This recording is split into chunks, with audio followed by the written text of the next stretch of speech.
Storytelling Part 2. Fun Guy. Back to the story during the emergency cabinet meeting. Within the confine of Shady Sands Central Government Building, the NCR's greatest representatives and minds met to discuss the events that just transpired. Outside the window, through the panes of glass, the city was bustling with its usual activity. Hundreds of thousands of inhabitants going about their business with little regard to having just been snapped out of and into reality. Former Ranger Chief Hanlon, now President Hanlon, a man with slicked back gray hair and now a trimmed beard, fingers interlaced and hiding his mouth. His suit was tight. The room was boiling hot in both the literal and figurative sense, and the people discussing the issue were by no means doing it calmly. It was an argument, like toddlers trying to steal each other's toys, Hanlon thought. His gaze swept around the reclaimed wood table, which had surprisingly been carved and lacquered to resemble one of the old-world meeting tables. His gaze first settled on his Minister of Internal Affairs, a rowdy man by the name of Michael. He was calling out, "The military cannot be used on civilian grounds. It's why we even established a police and martial forces in the first place." Sitting opposite the man, the person he was arguing with, General Oliver replied, "The current issue precludes civilian oversight in favor of the military. We just got jumped to God knows where by a flash of a light. 90% of the reports from the boneyard are yelling about changes to the surrounding areas that match nothing we know of, and now people are out in the streets, pissed off because they can't understand why their mute fruit's dying. My MPs can get you at least some security until the situation calms the hell down." Beside Michael, there were the ministers of economy, health, and food, plus a few representatives and governors from the various states seated close enough to hear their discussion.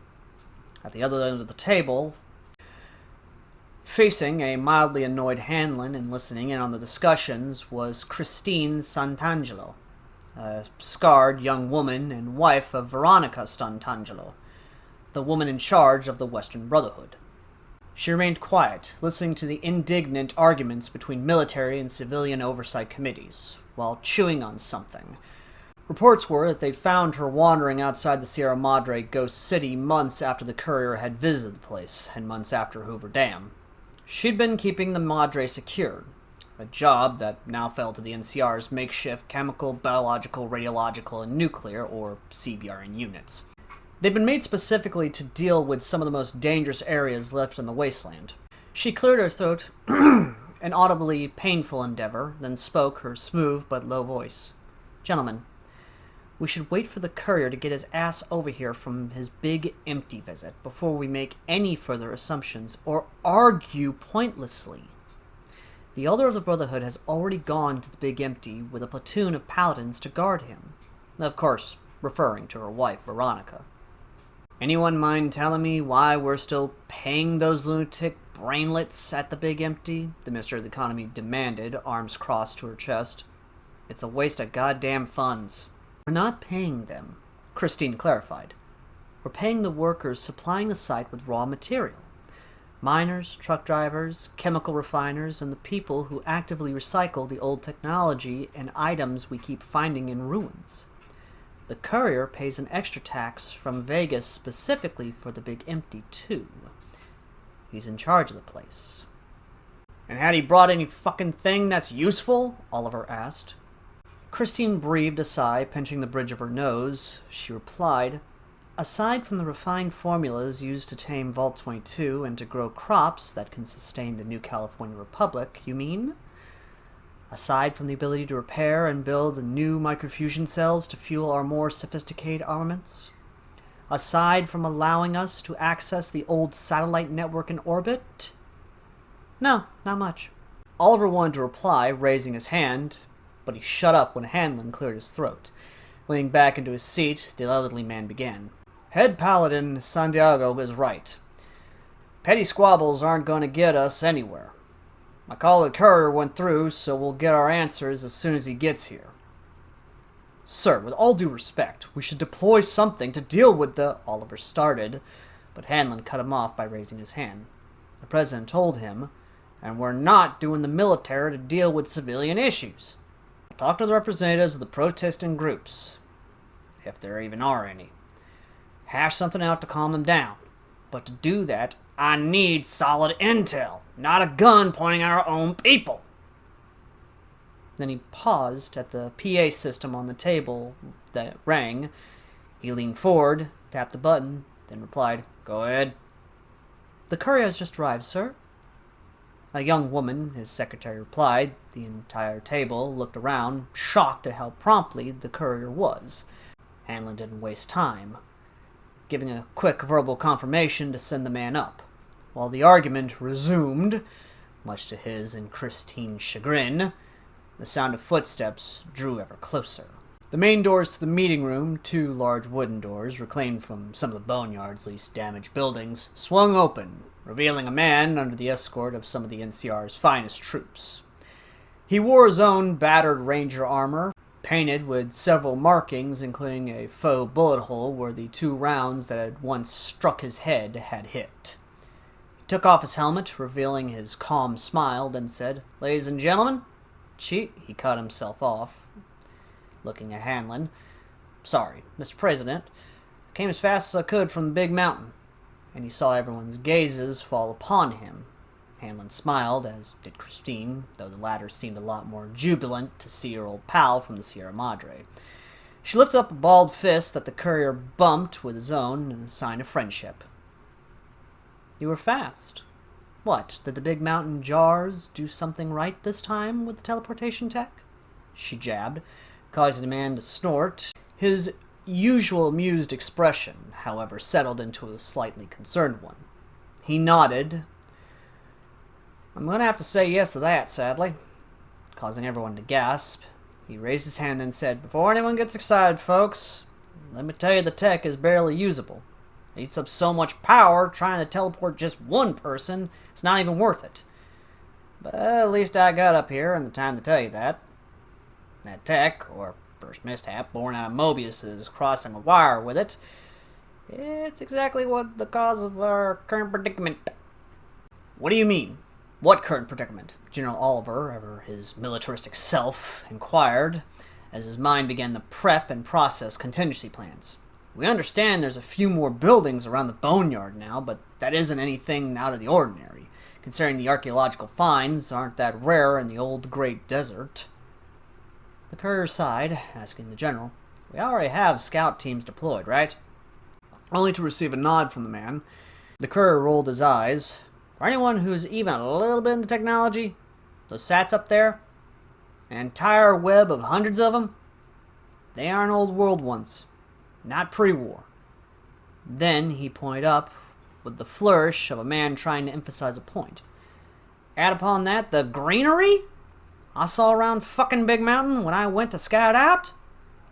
Yet more gasp and shock striking across people's faces. "Not normal California anymore," Hanlon mumbled, sighing deeply.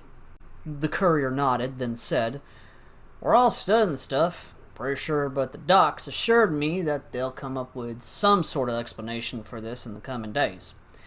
Whether that explanation's going to be useful to us or not is a matter of perspective. Considering they're scrambled to examine all the SAT data they're suddenly receiving might leave their brains a bit overheated." Hanlon replied, "They'll always get hot for some alien technology or other," before standing up and stating, "I want the leaders of the protests here to talk to them. Only take them if they agree, and for God's sakes, keep the military working on scouting out our new surroundings. No MPs, no military deployment, nothing else. We're not the Enclave. Courier, you take a team out and help with the scouting." "Roger that, sir." The courier nodded. He looked at Christine and asked her, "You gonna go back to Lost Hills and keep talking to the chapters there?" Christine nodded. "We gotta get them fully up to task with helping the NCR. They'll probably want to survive whatever this new hellscape throws our way. So, I hope they'll listen to reason the same way McNamara did when he quit and left Vero in charge." Before she turned to him and said, You and Loon gonna go off and explore too? Yep. Best to start mapping out the surrounding territories anyway, he replied, then looked at Oliver and said, Sir, with all due respect to you, we're gonna pull some of the rangers stationed in the Mojave to help us. My team's gonna need the backup. And first rec, if you can spare them. Boone's been looking to get back into the service. Of course, Oliver replied, a surprising amount of respect behind the reply. He continued, We'll see what we can do about providing you all a car or truck. Walking the path from here to the ruins of New Canaan, or wherever this place version of NC would be. Probably not. The courier mumbled. He nodded thanks, then said, Cheers, General. Don't let your boys be too rough with the civvies. More in a joking manner, he walked out of the place, quietly wondering just what the fuck had occurred between then and now to where there were protests in the streets demanding information, and the goddamn army was being considered for deployment to quell civilian unrest. Thank the Maker for Hanlon being in charge. Despite the lowest of lows the couriers had found him in, he was glad he helped him get his shit together before Hoover. And here he was, a year or so later, running the show with the NCR. He sighed deeply, wondering if he could ask for air support, a couple of vertibirds or something, though he doubted it. Half the fleet was supposedly still undergoing maintenance in Nellis, while the other half was waiting to take off.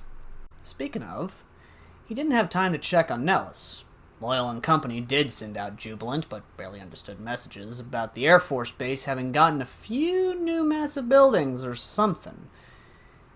He made a mental note to visit it after this meeting, which soon turned into a mild argument about deploying MPs alongside standard NCR PDs to stop the fighting while they negotiated.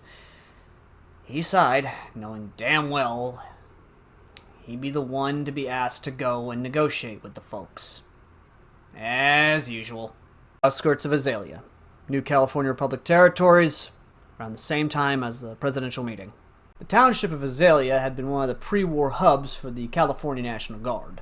In their world, because even to the NCR troopers that rolled aboard salvage trucks from the pre-war days, a whole platoon of them, it was clear they were somewhere entirely different. The green, once so sparse across the nuclear wasteland of old America, now spread far as the eye could see. To the right, a massive mountain, called Mount Shasta on old and rusted signs, rose high. The New California Republic Army's 1st Platoon, 3rd Regiment, 5th Infantry, one of the first motorized units of the NCR after Hoover, gripped their mix of guns tightly as the sight of an overgrown forest sprawled for miles ahead of them. One of them, Private Nicholas, commented, Christ almighty, did the Lord suddenly warm up to us? Don't start looking for reasons, Nick. The guys at Big Mountain fucked something up, warned his partner, Zara.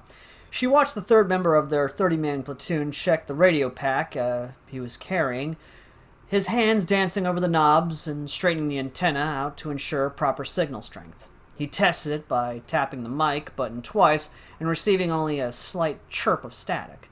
Nodding approvingly, he set it down, then checked his submachine gun. He paused as he saw the corner of a building pop into view from amidst the overgrowth, then pointed at it and said, House, 9 o'clock and passing. While raising his gun, his voice steady. The other troopers aboard the truck, half the complement of the platoon, turned their gaze towards the house, a small suburban home whose paint faded and chipped, windows broken and vines growing out of the multiple places like a curtain of green. The vehicles rode past a series of destroyed cars sitting on the sides of the road. Skeletons, still draped in shredded clothes, lay in various positions of the cars. Some had been drilled by high-caliber machine guns, others by explosives. Broken spike strips lay on the road, too, just in front of the destroyed vehicles, very similar to their own. The old high-mobility purpose-wheeled vehicles of the U.S. military. The dead of this encounter lay slumped over rusted machine guns and damaged hulks. One overturned Humvee stood in the way of their own jeeps, hiding the gate and the walls of the National Guard station ahead of them. The lead vehicle troops dismounted, 3 scouts from 1st Recon, their modified hunting rifles raised. The platoon's lieutenant, who was in the rearmost truck, ordered, Alright, lads and ladies, dismount and form perimeter. Stick with your buddies. Before she jumped over the side, cradling a .45 auto submachine gun with a wood stock, handguard, and a square stainless steel magazine, apparently based off of the old M1A Thompson submachine gun of World War II. The gun runners were kind of different when it came to the firearms. "Zach, Mike, on me!" she ordered towards the two boys clad in very different equipment from the others. Pair of mercenaries, both formerly NCR, now private security for the Strip alongside Securitrons. The two gentlemen, one wearing green Ranger gear with his name scribed onto his collar, and the other wearing a black leather vest and red NCR 1st Recon beret, walked with them. "Right with you, boss," replied Zach in a disinterested voice. He looked at Mike and asked, "Remind me why you volunteered us for this shit again?" As he drew his shotgun and racked the pump.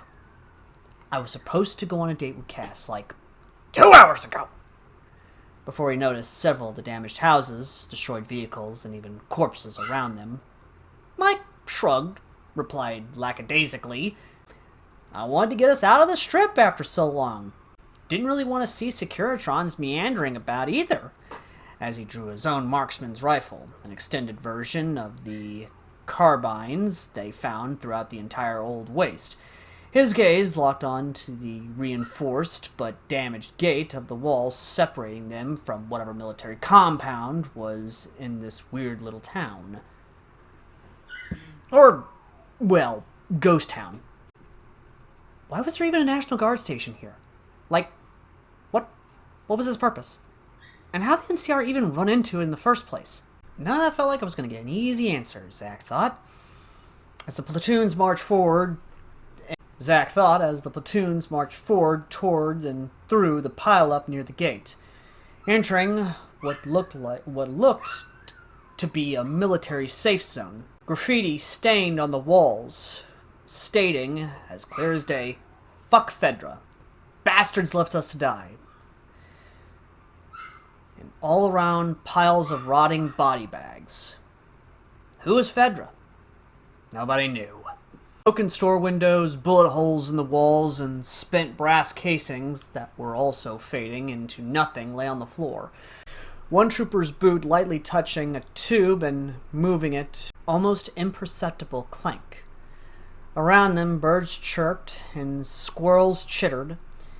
Creatures from ancient zoology books, thought extinct or irreversibly mutated by the nuclear hellfire and various weapons of mass destruction, the failed predecessor of the New California Republic and their seemingly more totalitarian communist foe had thrown at each other to try and win an unwinnable war.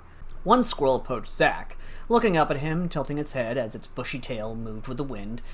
The black-haired shotgunner cracked a smirk and said, "Hey Mike, check this little guy out." As he crouched down, it cheered at him while a couple of the female troopers cooed at it. Mike looked down smiling before Zach reached out to try and pat it. "It's kinda cute for a critter like this. Wonder how it, only for its two front teeth, resembling a mole rat's own dentures, to scratch the man's hand, forcing him to react. Oh, son of a bitch! Hazard, for fuck's sake! Leave the fucking wildlife alone." The lieutenant spoke with a flat voice. "He bit me!" he replied with a mild whine. The team's NCO, a staff sergeant by the name of Talbot, replied snarkily, "And if you bitch less about it, maybe Cass wouldn't stand you up for every date. And it's not like that thing's gonna spread any diseases to you through biting." Which caused a few people to laugh. Zach scoffed and then grumbled as he and Mike continued to move forward. Mike replied, "You gotta admit, he's got you there." As he checked over the 30-round magazine on the weirdly metallic rifle, his best friend glared at him, which caused the somewhat redhead to raise his hand defensively and wave it off. It was still kind of the shit thing to say to someone helping you, but you know. Zach rolled his eyes. As they marched deeper past abandoned bus stations and bullet-riddled trucks and cars, they came upon a repurposed building. An old Western-style saloon that had been barricaded and had the metaphorical gun barrel poking out of every open spot. The place was a small fortress, clearly reinforced with HESCO barriers and more sandbags than there was sand in this section of California. More marks of a shootout appeared. Congealed and dried blood formed streaks and storm-like droplets. Corpses piled on the wooden porch, claw marks and light poking through the griming, damaged windows. The lieutenant sighed and gave a chop of the hand forward. Zack took the lead, sliding his helmet on and kicking the swinging doors and the metal grid in, knocking the ladder over while the former broke off their hinges. The team moved into the building, some troopers remaining outside to form a perimeter. As they moved in, the first to notice something strange was Zack. He pointed a fallen soldier cut in camouflage gear, then said, "They got gas masks on," which meant the lieutenant immediately gave the order for those inside to put theirs on. The NCRA had started issuing gas masks and anti-radiation meds to many of the troopers deployed to the dangerous scouting operations beyond the limits of the currently known areas of California. The NCR wasn't going to leave its troops out to dry, not since Hanlon took over as president. The team sealed their masks, suits, and everything else that was necessary, with Mike and Zack taking point as they moved deeper into the building. The old decor of the place had given way to muck, dirt, debris, and the dead. One of the troopers coughed, pulling on his mask. Everyone turned to him, but the trooper, Private Nicholas, commented, "Relax. Must have been..." He coughed again. "Put it on wrong. I'm gonna fix it in a sec." All while the team delved further in. Spent ammunition casings and more desiccated corpses was all that weighed for them. Mike commented, "I'm seeing a basement," and pointed at the door frame in the rear hallway that missed its door, revealing a slope descent. Activating flashlights, or the night vision in their helmets in Zack's case, the team descended down into the basement, thick with what looked like dust particles floating heavy in the air, reacting to rays of light from their weapon-mounted torches. Lining the walls were barrels of alcohol, left untapped and untouched for years. Signaled this place had once had its own sort of brewery, a place where people not only drank alcohol but made it for the sake of selling and drinking for themselves. A picturesque place, frozen in time, on the one side of the place. Terrifyingly enough, however, the place was this zone's former command post, filled with the broken computers, fold-out tables, and chairs and corpses. And it was something else. Something much worse. From the looks of things, with wide eyes, wonder, and fear, the team watched a pulsating wall of what looked like flesh appeared in the beams of their flashlights. Zack let out a, "Oh, what the fuck?" as he scanned the wall. It wasn't flesh. Protrusions, flower-like and alien, grew from among mycelium, ducts of spores visibly emitting the cloud that surrounded them. Several of the corpses in the room had similar protrusions poking out of their heads, though they were clearly dead. The back door to the cellar, visible as light poked through the shaft, was sealed almost completely, parts of it broken and stained with congealed blood. And in the center of this wall, much to the concern, fear, and horror of everyone present, there were 4 corpses, long embedded into the fungal flesh. Their heads split open, skulls deformed, mouths filled with rotted teeth from which the clouds of spores emitted. 3 corpses looked like adults, while a 4th was smaller, more frail, and clad in what looked like a kid's pajamas. "Jesus fuck," murmured the lieutenant. They paused as they heard Nicholas begin a dry heave, his coughs getting more and more frequent. Zara turned towards him and asked, "Nick, you alright?" Her voice muffled by the mask's materials. He looked up at her, hunched over, and began to cough, even more violently. She gasped, watched him try to rip off his mask as he fell backwards, trying to pull his mask clean off. Zara called out, "Son of a bitch! Sarge, LT, help me drag him out of here!" before she grabbed his arm, before she looked up and screamed at those upstairs. "Medic! Give me a medic over here!" They dragged him out, trying to carry him over the steps as he began to violently thrash about, finally managing to take his mask off.